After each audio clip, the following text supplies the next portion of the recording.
பாடம் சொன்னவனா, கார்த்திகை பெண்ணிடம் வளர்ந்தவனா, தேன் தமிழ் காத்த தெய்வமா, மயூர வாகனத்தில் வருபவனாம், சித்தாதி சித்தனா, சஷ்டி கவசம் கொண்டவனாம்.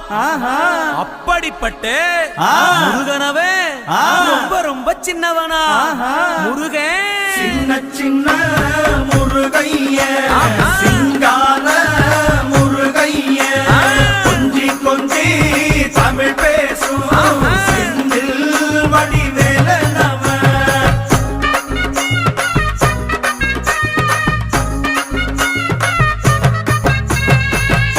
குன்றக்குடியான் என்பார், பழனிமலைநாதன் என்பார், வடபழனி ஆண்டவன் என்பார், சரவண பவன் என்பார், நிமலன் சுவாமி என்பார், தண்டாயுதபாணி என்பார், கலியுகவரதன் என்பார், வெற்றி வடிவேலன் என்பார்.